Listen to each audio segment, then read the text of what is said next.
मध्य प्रदेश की राजधानी भोपाल से बीके हिंदुस्तानी यूट्यूबर, नेशनल मीडिया फाउंडेशन नई दिल्ली, समूह पत्रकारिता परिषद नई दिल्ली, भारतीय पत्रकार संघ AIJ दिल्ली आज सीहोर जिले की रेहटी तहसील के अंतर्गत सारू मारू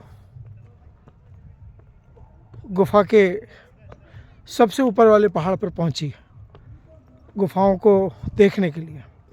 9 वर्षों से सारू मारू समिति इस बुद्ध के स्थान को, जहां बुद्ध के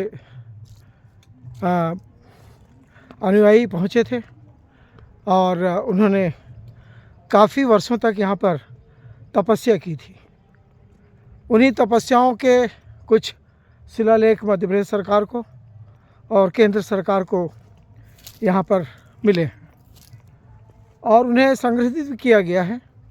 और जहाँ से ऊपर आया जाता है वहाँ पर भारत सरकार के द्वारा इस सारू मारू स्थान के बारे में कुछ विशेष जानकारियाँ भी लिखी है, पर आज तक सरकार ने इस स्थान के बारे में कोई फैसला नहीं लिया। बड़ा आश्चर्य का विषय है। बच्चों के इतिहास के लिए, आने वाली पीढ़ियों के इतिहास के लिए यह जगह बहुत ही ज़रूरी है। कल जो बारिश हुई थी, उस बारिश का कुछ जल पहाड़ों के ऊपर में आज भी मौजूद है। मैं वरिष्ठ पत्रकार बीके हिंदुस्तानी आपको इस सारू मारू के सबसे ऊंचे स्थान के बारे में ये जानकारी देना चाहता हूं कि सारू मारू की ये गुफाएं भारत सरकार के संग्रहालय द्वारा चयनित की गई है और निश्चित है जो चीज़ चयनित की गई हो उसका उद्धार करने का भी जुम्मा सरकार के ऊपर होता है। चाहे केंद्र सरकार, चाहे मध्य प्रदेश की सरकार, कोई भी सरकार इस पर अपना आर्थिक सहयोग दे सकती है।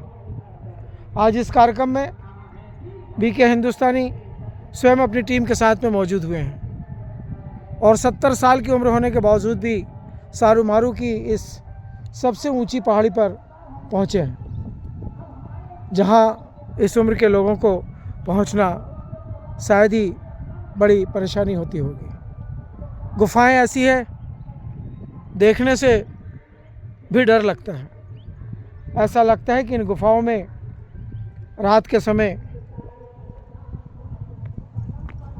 जंगल के राजा लोग आराम करते रहे हों और करते हैं। दिन में तो आज तक शायद नज़र नहीं आए हैं। जिस ढंग से कार्यक्रम स्थल पर माइक चल रहा है और स्पीकर की जो आवाज़ें चारों तरफ फैल रही है, तो जीवों का एक नियम है, जहाँ वो आवाज़ होती है वहाँ वे बिल्कुल नहीं जाते हैं।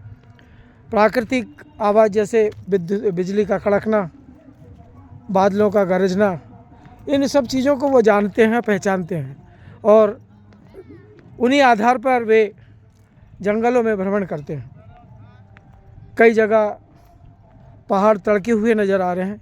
इससे लगता है कि वहाँ पर बिजली ने कभी अपना अस्तित्व बनाने का प्रयास किया होगा। मैं वरिष्ठ पत्रकार बीके हिंदुस्तानी न्यूज़ चैनल के माध्यम से आज इस भव्य कार्यक्रम का पल पल दिखाने का प्रयास कर रहा हूँ।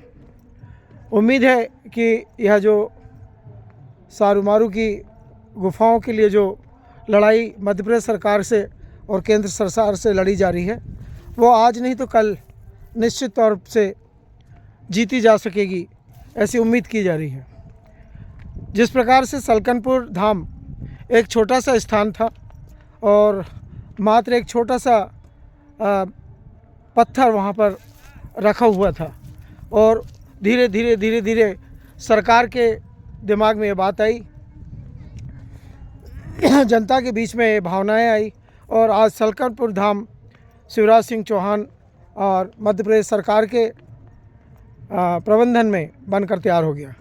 क्यों ना सारू मारू के स्थान को भी पवित्र बनाया जाए, जिससे कि आने वाला इतिहास, आने वाले पढ़ने वाले बच्चे लोग इस सारू मारू के इस विशेष स्थान को देखने आ सके।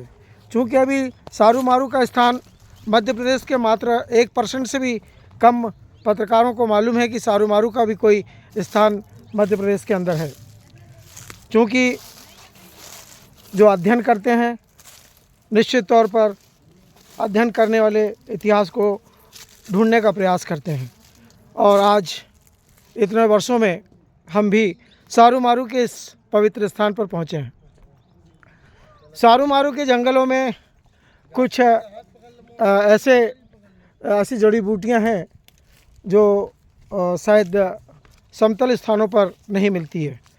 अभी हमने 2 फलियां तोड़ी है।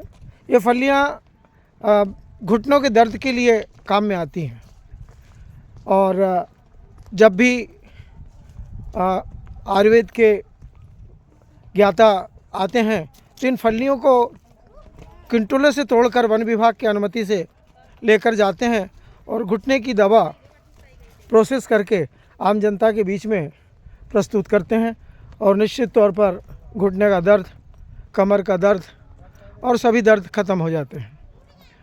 पर एक दर्द रह गया है और वो है सारू मारू का यह स्थान, जिसे अब मध्य प्रदेश सरकार को और केंद्र सरकार को चाहिए कि इसे एक ऐसा स्थान बनाया जाए जो धार्मिक दृष्टिकोण से और प्राकृतिक दृष्टिकोण से पवित्र बन जाए। वन विभाग ज़रूर इसमें अड़चनें पैदा करेगा, पर उम्मीद है कि वन विभाग भी इसमें अपना योगदान देंगे यदि सरकार चाहेगी तो। यह विषय लोकसभा और विधानसभा के लिए है। जब तक लोकसभा और विधानसभा इस सारू मारू वाले स्थान के लिए विचार नहीं करेगी, तब तक आम जनता की आवाज़ सरकार के दोनों आर्थिक विभाग तक नहीं पहुंच पाएगी। इस समय कार्यक्रम स्थल पर कार्यक्रम चल रहा है। सभी वक्ता लोग अपने अपने वक्तव्य को प्रमाणित करने का प्रयास कर रहे हैं। आम जनता धीरे धीरे बढ़ती चली जा रही है। आपको हम एक दृश्य पहाड़ी से नीचे में जो कार्यक्रम चल रहा है उसके बारे में दिखाने का प्रयास करेंगे। कुछ लोग अभी भी इस स्थान पर विराजमान हैं। चूँकि ऊंचाई इतनी ज़्यादा है कि आने में आदमी थक जाता है और नीचे में कोई ऐसे निर्देश नहीं दिए हैं कि पानी और भोजन लेके जाया जाए। चूँकि हम लोग पत्रकार हैं, हमको मालूम है कि जहाँ जाना है वहाँ क्या लेके जाना है, पर आम जनता को ये नहीं मालूम है कि व्यवस्थाएं क्या हैं। कुछ लोग ऐसे हैं जो पहली बार इस पहाड़ पर ऊपर तक आए हैं, जहाँ ना तो पानी की सुविधा है, ना छाँव की सुविधा है और ना ही कोई बताने वाला है। यहाँ पर भारत सरकार की तरफ से कोई ऐसा गाइड भी नहीं है जो ये बता सके कि यह स्थान कितने वर्ष पुराना है, भारत सरकार ने इसको कब चयनित किया और इसके लिए फाइनेंस विभाग क्यों कोई प्रयास नहीं कर रहा, इसके बारे में बताने वाला नहीं है। सुनने में आया है नीचे अभी कुछ गांव के लोगों ने बताया है, समय समय पर यहाँ पर जो बहुत ही खूंखार जानवर है वो इन गुफाओं में पाए जाते हैं। सामने में एक गुफा दिख रही है जिसको हम जूम करके आपको कुछ देर बाद दिखाएंगे, जहाँ पर 3 बार वन विभाग ने शेर की वो नस्ल पाई है जो नस्ल आज तक प्रलुभित मानी जा रही थी, पर वो नस्ल सामने में एक गुफा है, हम फ्रंट कैमरे से उसे दिखाएंगे।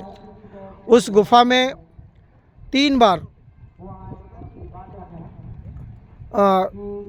उस खूंखार जानवर को वन विभाग के लोगों ने कैमरे के अंदर लिया, और वह जानवर इतना खूंखार और इतना तेज़ है कि वो वन विभाग के हाथ में आज तक नहीं आया। 8 साल से ज़्यादा हो चुका है। ये वही गुफा है, इसको 13 नंबर गुफा के नाम से जाना जाता है, जहाँ पर खूंखार प्रजाति के जानवर समय समय पर आकर विश्राम करते हैं और अपनी वो क्रिया करते हैं जिससे कि उनका परिवार बढ़ सके। मैं वरिष्ठ पत्रकार VK हिंदुस्तानी इस पवित्र सारूमारू की इस श्रृंखला पे मध्य प्रदेश सरकार से और केंद्र सरकार से निवेदन करता हूं कि आने वाले समय में लोकसभा में और विधानसभा में इस विषय को विधायकगण, सांसदगण उठाएं। इन्हीं शब्दों के साथ में सारूमारू की इस पवित्र गुफा से मैं यह पेज मध्य प्रदेश सरकार और केंद्र सरकार को प्रेषित कर रहा हूँ। जय हिंद, जय भारत।